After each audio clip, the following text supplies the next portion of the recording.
তো সকালবেলা উঠেই আমি পায়রার ঘরে আসি। প্রথমে খাবার দেওয়ার সময় আমি যেটা দেখতে পারি সেটা দেখে আমার একদমই খারাপ লাগে। এই যাবে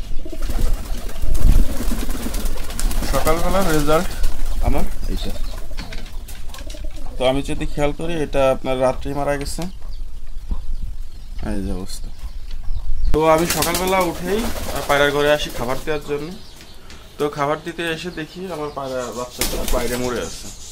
তো কোনো কিছুতে মানে মারে নাই, এটা এমনি মরে আছে। এর কয়েকটি কারণ আছে, সেটাও আপনাদের বলবো।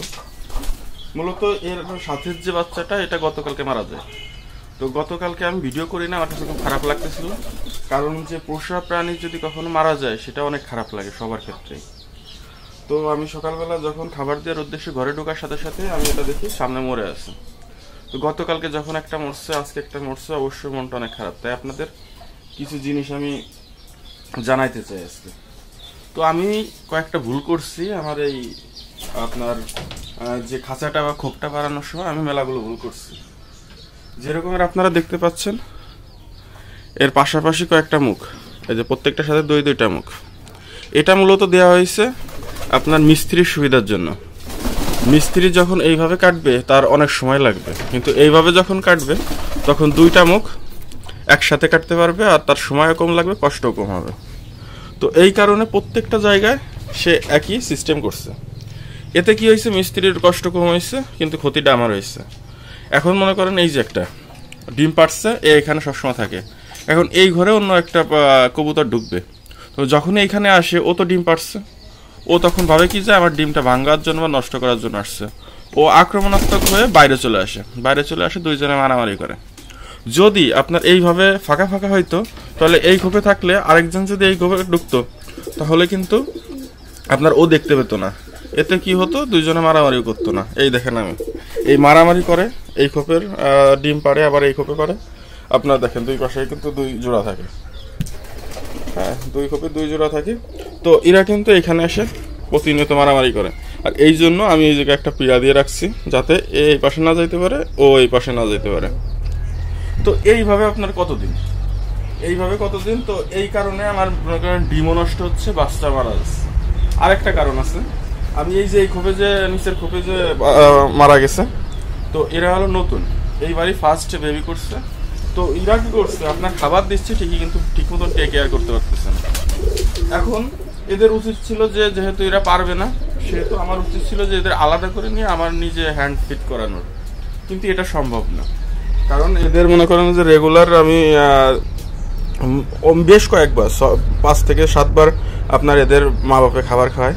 তো আমার সেটা সম্ভব না কোনো মতে যে আমি 5-7 বার আপনার বাসায় থেকে এদের রেগুলার আমি খাবার খাওয়াবো। তো ভাবছি যে এইখানেই থাক, এইখানে এরা আপনার বড় হোক। তো বেশ বড় হয়ে গেছিল, এরা কিন্তু বাইরে দিয়ে হেঁটে বেড়াতো। তো কি হয়েছে জানি না, এর চাইতে বড় আরেকটা ছিল, সেটা কালকে মারা গেছে।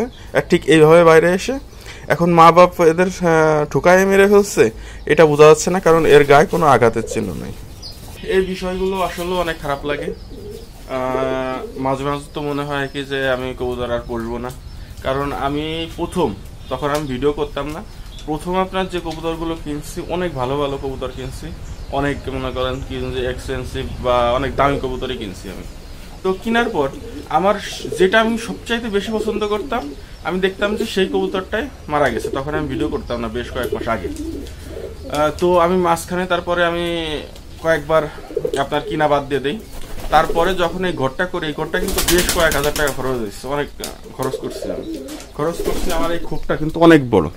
আমি যদি এটা বলি আপনার 6, 7, 3, 7, 21 জোড়া পায়রা এই একটা সেই থাকতে পারবে।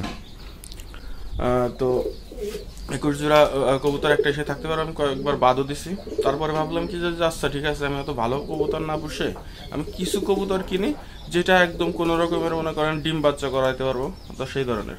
তো আমি সেই জন্যই দেখেন আমি এই সবগুলো কিন্তু আমার কেনা। 1 জোড়া বা 3টা পায়রা আছে আমার, যা 3-4টা পায়রা আছে, এই কবুতর আছে, যেগুলো আমার এইখানে বড় হয়েছে। তো এখন মূলত আমার যে ভুলগুলোর কারণে আমার এই ক্ষতিগুলো হচ্ছে, এই ভুলগুলো আমার ঠিক করা লাগবে। যদি আমার নিয়মিত ডিম বাচ্চা করাইতে হয়, তো আপনার এই যে এই এই ভুলগুলো আমার এখন সংশোধন করা লাগবে। এখন সংশোধন করতে গেলে আপনার মানে একটু সমস্যাও আছে, আবার মানে এটা ঠিক করাও সম্ভব। এই যে এইটা উঠাইতে হবে, উঠাইতে হবে, উঠায়ে এই মাপের আপনার তক্তা অনেক কাট এনে আমার আবার মিস্ত্রি দিয়ে এই ফাঁকা ফাঁকা খুব মানে এইটা থাকবে না, এই জায়গা মুখ থাকবে, আর এই মুখটা এই জায়গা থাকবে, এই মুখটা ওই সাইডে থাকবে। তো এইভাবে আবার আপনার এই তিনটাই ঠিক করে লাগাইতে হবে। তো এখন এটাই সম্ভব। আর যেহেতু আপনার এই কবুতর বাচ্চাগুলো মারা যাচ্ছে, তো মনটা তো অবশ্যই খারাপ। তো আজ ভিডিওটা এখানে শেষ করব। আর আরেকটা কথা, আপনারা যারা এই ভিডিওটা দেখলেন, আমার যে ভুলগুলো আমি বললাম এগুলো বাদে কি কি ভুল থাকতে পারে সেগুলো আমাকে অবশ্যই জানাবেন, যাতে আমি সেগুলো সেট করে দিলে আমার এই দীর্ঘদিন ধরে এই ভোগান্তিটা না পোহাইতে হয়।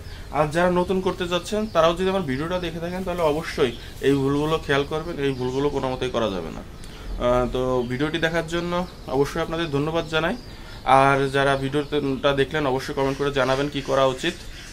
আসছি পরবর্তী কোনো আপডেট নিয়ে। আল্লাহ হাফিজ।